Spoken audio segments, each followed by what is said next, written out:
Hello everyone. Welcome to Jonabell. Happy Derby Week.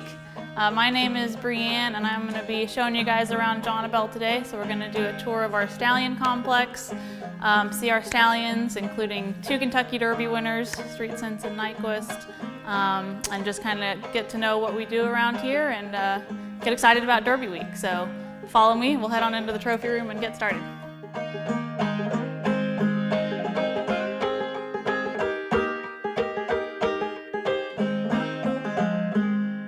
So, as I said, welcome to Jonabell Farm. Jonabell is part of Godolphin, which is a global thoroughbred breeding and racing operation. And so Godolphin, we have breeding farms and racing stables all over the world. So we're in America, Europe, Japan, Australia, and of course in Dubai. And here in Kentucky, Godolphin has 6 thoroughbred farms and a little over 6,000 acres of land. So we have a couple hundred mares and 10 stallions here at Jonabell. So today we'll be focusing mainly on the stallion side of our operation. So our stallion business is called Darley, and we've got around 60 or 70 stallions around the world that stand under the Darley brand.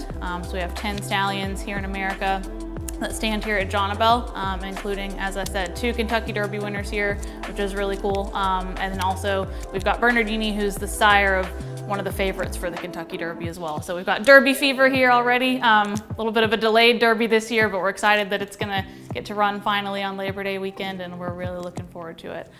So we're gonna head on outside, give you a little bit of a history of the farm, and then walk into the barn and see the stallions. So let's go out the door this way.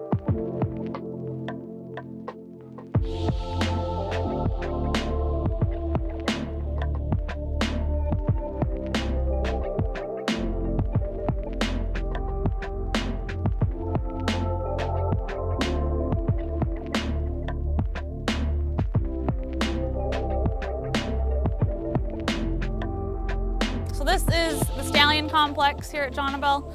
Jonabell, it's actually a really historical property. This whole area of Lexington was originally settled right after the American Revolution by a man named Colonel Abraham Bowman. So he actually fought in the Revolutionary War, moved here after the war, and settled about 8,000 acres of land. So all the land that Jonabell sits on today, as well as Mill Ridge Farm across the road from us, all the way down to part of the land that Keeneland sits on. So really historical property. It was in his family for quite a while. Passed on through a few other hands, and then in 1954, the farm, the 800 acres that the farm sits on now, was purchased by John Bell and his wife Jessica, and that's where the name Jonabell came from.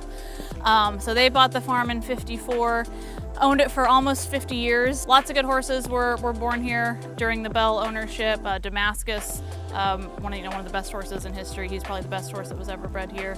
And then of course Affirmed, who is buried right here. Affirmed lived here for about the last 10 years of his life while the Bells owned the property. So Affirmed, of course, was the 11th Triple Crown winner back in 1978. And then there was a 37-year gap between Affirmed and American Pharoah, which is the longest gap in the history of the Triple Crown. So after he won the Triple Crown in '78, you know, a lot of people thought so many years, year after year, it didn't happen. A lot of people thought maybe it was never going to happen again. But finally, after a 37-year wait, American Pharoah pulled it off in 2015, and then Justified just a few years later. So pretty crazy, 37 years without one, and then you have 2 in the space of 4 years. But Affirmed, as I said, he lived here for about the last decade of his life. So he came over here in the early 90s to Jonabell, lived here for about 10 years until he died in 2001. But Affirmed is actually buried whole under his statue. He's the only horse on the farm that's buried whole. Every other horse that's buried on the farm is cremated, but it's pretty cool he's buried whole under his statue there. So we're very, very fortunate to have a Triple Crown winner buried on the property. The first stallion retired to stud here is Street Cry, who's buried right over here. So he's really special to us. He was a great racehorse for Godolphin. He was a homebred. He won the Dubai World Cup, and he also came over to Churchill Downs and won the Stephen Foster, which is a grade 1 at Churchill. And so he retired to stud here in 2003. He immediately hit the ground running. In his very first crop, he had Street Sense, who we'll see in just a few minutes, who won the Kentucky Derby. He also had Street Boss in his first crop, and of course Zenyatta, one of the greatest mares of all time, was in Street Cry's first crop as well. So a heck of a first crop. And then he also, in recent years, has had a mare down in Australia named Winx, who is probably the greatest Australian racehorse of all time. So pretty incredible to have, maybe, the best American race mare of all time and the best Australian race mare of all time by the same stallion. Pretty amazing. But so he's been cremated. He is buried under his statue here, and so we made a statue for him as well, just to pay tribute to everything that he's done for our operation here. If it weren't for him, we wouldn't have hit the ground running and really got off the bat. He kind of made Darley America as a brand and really got us going. So we're very, very grateful to him and everything that he did for this farm. So we'll head on into the stallion barn now and get to know a few of the stallions. Go and see Street Sense and Nyquist. So now we're taking a look at a few of our stallions. First of all, we're going to have a look at Street Sense, who was one of our 2 Kentucky Derby winners that stand here. So Street Sense won the 2007 Kentucky Derby. He was bred and owned while he was racing by Jim Taffel, and Carl Nafsker trained him. So he was champion 2-year-old in 2006. He won the Breeders' Cup Juvenile by about 10 lengths under Calvin Burrell, and was champion 2-year-old in 2006 after winning that big Breeders' Cup Juvenile, and then came back as a 3-year-old the next year in 2007 and won the Kentucky Derby. And that actually made him the first horse in history to win the Breeders' Cup Juvenile and the Kentucky Derby. And since he did that, only one other horse has done it, which is Nyquist, who we'll meet here in just a couple minutes. So pretty special to have the only 2 stallions to win the Breeders' Cup Juvenile Derby double are both here at Jonabell. But Street Sense, after he won the Kentucky Derby, he went up to Saratoga, won the Jim Dandy and the Travers as well. And he's actually the last horse to win the Kentucky Derby and the Travers double as well. So really impressive race record. And a lot of times I'll say, what he did winning the Breeders' Cup Juvenile, the Kentucky Derby, and the Travers in some ways is almost as hard as winning the Triple Crown. It's 3 really big races, 3 of the most important races in the country, spread over almost a 10-month period. Very, very hard to do, to stay, at that level for that long, and to be able to consistently, be the best in your crop in the Breeders' Cup, the Derby, and the Travers. So incredible racehorse. So we acquired him from Mr. Taffel, brought him here to stand at stud the next year, and he's just gone on to be one of the top stallions in the country. He stands for a $75,000 stud fee now. He's had a bunch of Grade 1 winners: Obby K, Sweet Reason, Wedding Toast, Callback, and then the last couple of years has really been on a roll with Mackenzie, who's a 4-time Grade 1 winner, and now Maxfield, who runs in our colors, who won the Breeders' Futurity at Keeneland last fall. So he's actually, Street Sense is the only stallion with 4 graded winning colts on dirt this year in 2020. So having a heck of a year, and just going from strength to strength. So this is Nyquist. So he's the 2016 Kentucky Derby winner. He was owned while he was racing by Paul Redham. So Mr. Redham bought him at the 2-year-old sales at Face of Tipton in Florida for $400,000. He's a son of Uncle Mo, who's one of the hottest young stallions in the country. Mr. Redham named him Nyquist after one of his favorite hockey players. He's named after Gustav Nyquist. That's where he got his name from. And it's kind of fun. He's got his first 2-year-olds on the track right now, and we're seeing a lot of them with hockey-themed names, which is really cool. But after he was bought at the sales, he went into training with Doug O'Neill as a 2-year-old, went out to California, and was undefeated in 5 starts as a 2-year-old. So was one of the best 2-year-olds we've had in a long time.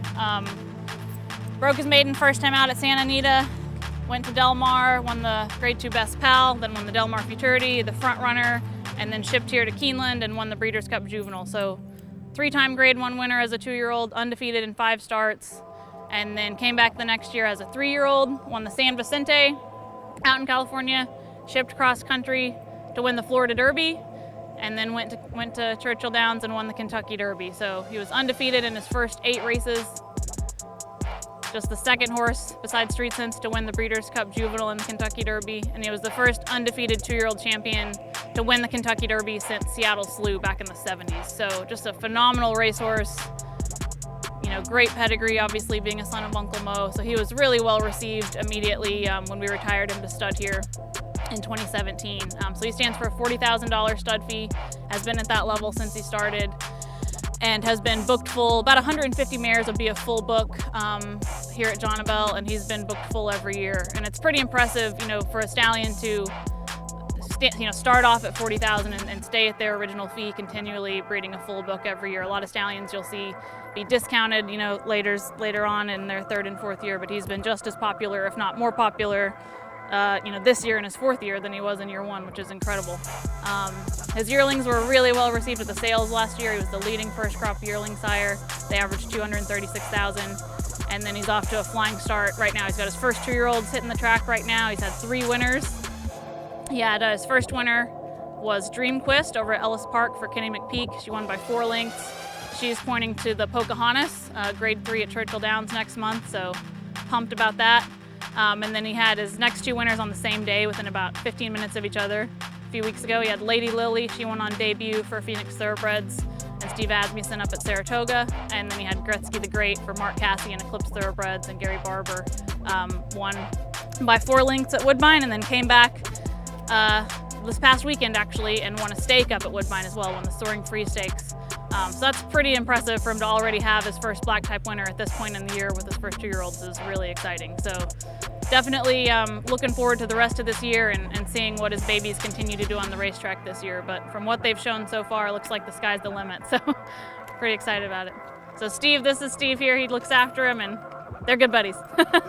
Thank you so much, Steve. Appreciate it. They'll usually, from the time they retire from racing, in the first 3 or 4 years that they're at stud, they'll put on probably a couple 100 pounds. So he's definitely filled out a lot. Looks incredible. So last but certainly not least, we're going to have a look at Bernardini here.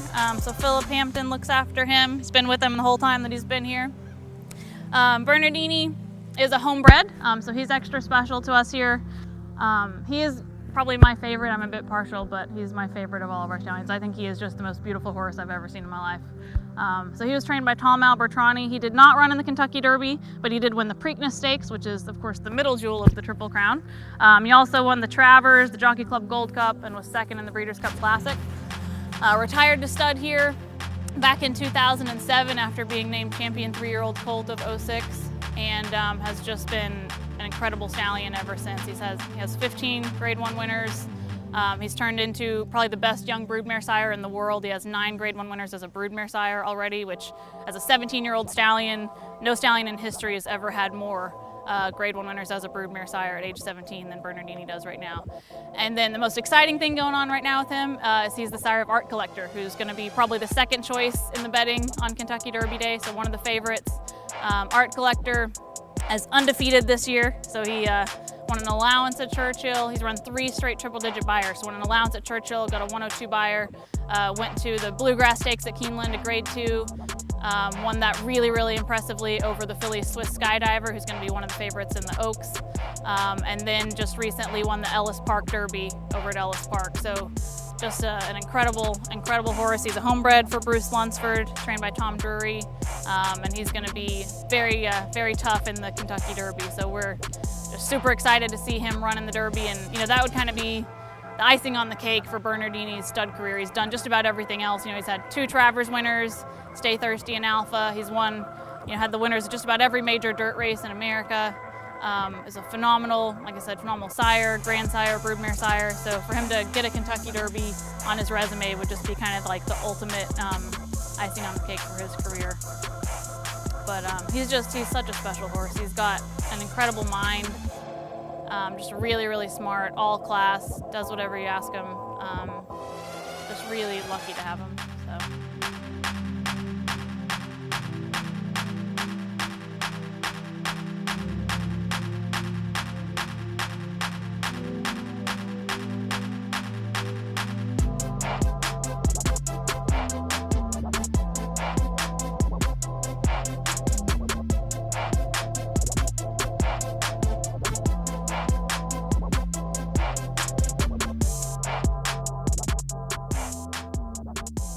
So this is Graham Lovett. He's our stallion manager here at Jonabell. You've been here, how many years have you been here now, Graham? 6 years this time around. Awesome. So if you just want to talk a little bit about kind of the daily routine of the stallions. Obviously right now we're in the off season, so it's pretty quiet right now, but during the breeding season, pretty busy days. You want to kind of talk like what their daily routine is like leading up to the breeding season, and once breeding season starts, kind of what a typical day is like. Right now it's the off season. It's at a relaxed time for the boys, and they'll get turned out at 7 o'clock in the morning. We'll bring them in at 12 and give them a bath and a quick groom. That's about it. That's all we really do with them this time of the year. Let them rest. Dinner time's at 3:30, and then we repeat the process the next day. About the start of November is when we'll start exercising the boys and getting them ready for the breeding season. And we'll start the water aquatread. And they'll be in the aquatread for a good 10 minutes every day leading up to the season. We did it last year for the first time, and we noticed a significant difference with most of the boys. It tightened them up, and they were a lot fitter coming into the season. And it's the same routine all year round, and the only change between breeding season and off season is we have 3 breeding sessions thrown in amongst that. It's at 7 o'clock, 7:30 in the morning, 1:30 at lunchtime, and 6:30 in the evening. And we just like to keep that same routine for the boys, and yeah, it works. And who likes the aquatread the most? Well, I will have to say Nyquist. He loves it, but none of them don't mind at all. They work well. I would say Medalli d'Oro, he loves going out there of an afternoon, and we'll give him a pick of grass, well, all of them really, a pick of grass for 10-15 minutes of an afternoon after it. It breaks up their day.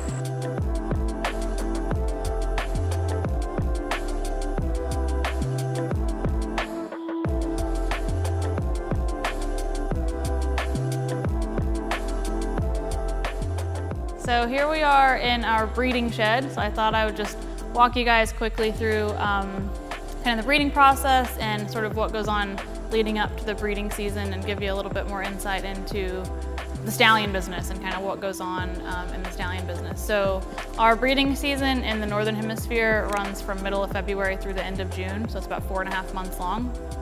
It's all live cover in the thoroughbred industry, so there's no artificial insemination. It's not allowed. So every mare that's going to be bred to one of our stallions has to physically come here and be bred in a natural mating, or what we call a live cover.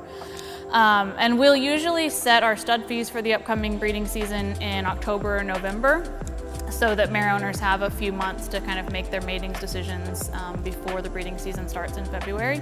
And so when we're setting stud fees for the stallions, like for a new stallion just off the racetrack, their initial stud fee is going to be based on their race record, their pedigree, and their conformation, which is what they look like physically.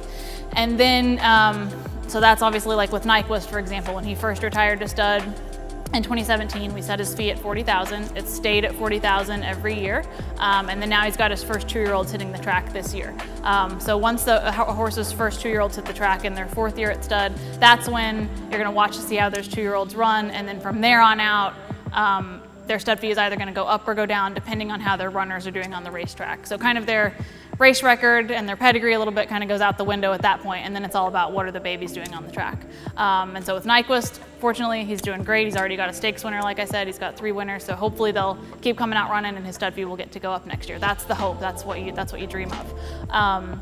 And so then from there on out for the rest of their life, every year you just kind of reevaluate what runners, what results they've had on the track over the past year, their sales results and sales averages as well, and decide every year, does the stallion need to just stay the same as where he was last year? Does his stud fee need to go up, or does his fee need to go down? And we'll publish those fees in October or November. At that point, mare owners can start inquiring about mares that they'd like to breed to particular stallions here. We limit each of our stallions to about 150, maybe 155 mares per breeding season. So that's our kind of our own company policy that will limit them to about that number. But it's not a first come, first serve basis. So it's not the first 150 mares that call and want to, be bred to Nyquist automatically get a spot. It's actually, we go through kind of a selection process. So each mare that gets submitted for a stallion, we're going to look at that mare's pedigree, race record, and her produce record. So what babies has she, produced on the racetrack if she's already had babies that have run, her age, her fertility history, lots of factors that we're going to look at with the mare when we're deciding whether to accept that mare. But if we like your mare and we think she's a good match for Nyquist, for example, we're going to both sign a contract saying that she's going to be bred to him in the upcoming season.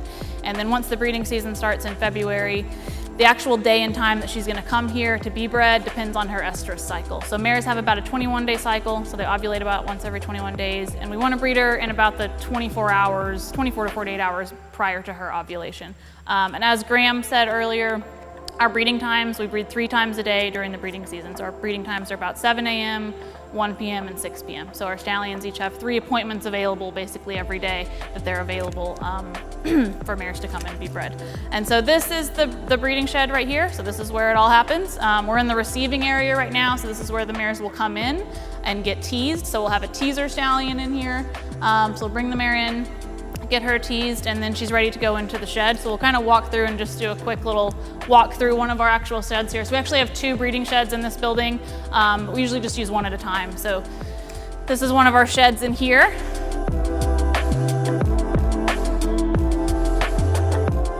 And so this is the actual room where the breeding takes place. It's really important to have, you can see the padding on the walls, the soft surface on the floor. It's all about safety first in here. That's the most important thing. There are always at least 5 people in the breeding shed with the horses during a breeding. So it's very, very well controlled. These are obviously really valuable animals, so we want to absolutely put safety first. So safety of the horses and of the humans involved, obviously. So everybody that works in the breeding shed wears a helmet and a protective vest for safety. Both horses are handled, so it's just very important that we make sure that everybody is kept safe. That's the most important thing. Graham, our stallion manager, who you guys met earlier, will kind of oversee everything, make sure everything goes smoothly. And then Natalie, our vet, is also in here for every breeding as well. But it's typically a pretty quick process. I'd say they're in here for about 5 to 10 minutes on average. Nyquist is probably our most efficient breeder. He's usually in here for about 30 to 60 seconds probably. So he loves his job. But all of them are definitely good at their job. They like the ladies, and yeah, usually 5 to 10 minutes they're in here, and that's all it takes. And then as soon as they're finished, the mare will go right back to her trailer and head on home. So the mares that come to be bred here, they're only here for probably about 20-30 minutes altogether. They get vanned over from the farm where they live, get bred, head right back home. So it's quick in and out. And then once the mare gets home, about 2 weeks later, they can ultrasound her to check for pregnancy. So hopefully she got pregnant. Hopefully about 11 months later, she'll have a baby. So it's an 11-month gestation. And then that's when we get paid our stud fee. So stud fees in the thoroughbred industry are a live foal guarantee. That's pretty much industry standard, which means you don't pay a stud fee unless your mare gets pregnant and actually delivers a live foal. And then the fee is due after the baby is born. And I'd say on average, probably about 80% of mares bred will produce a live foal. So pretty good odds. But so that's just kind of a quick overview of the breeding process and what we do here. If y'all have any questions about that, just be sure to ask them in the comments and we'll type back our answers when this airs. But just kind of a quick overview of the breeding process. The stallions are about to get fed their afternoon meal. So they get fed every day at 3:30 in the afternoon. Most of them get fed twice a day, so about 5 o'clock in the morning and 3:30 in the afternoon. A couple of them also get an evening feed, but most of them are fed twice a day. So we'll walk over to the stallion barn and watch them get fed their afternoon meal to finish up. So.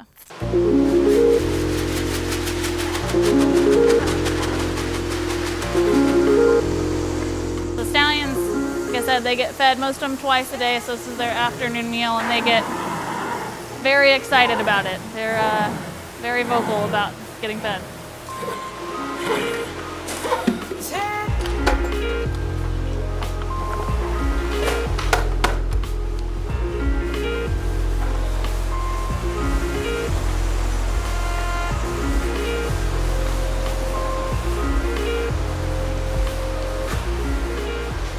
Hard Spun here was actually second in Street Sense's Kentucky Derby. He was on the lead the whole way. Street Sense was in last, came up the rail and passed Hard Spun. He held on for second. Curlin was 6 lengths behind him in third, so one of the best Derby fields ever.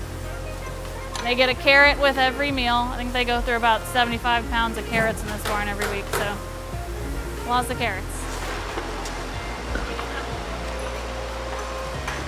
They get, it's a sweet feed that we feed. It comes from Holloway Feeds, which is a local feed mill. So they make all of our feed custom for us. And then they just get a few supplements to go along with it as well.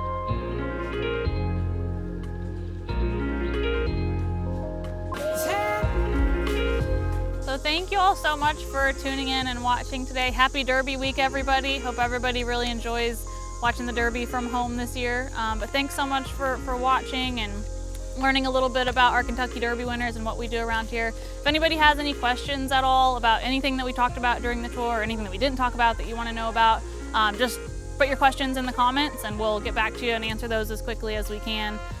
But thank you so much. Really appreciate everybody tuning in, and see you next time. Happy Derby.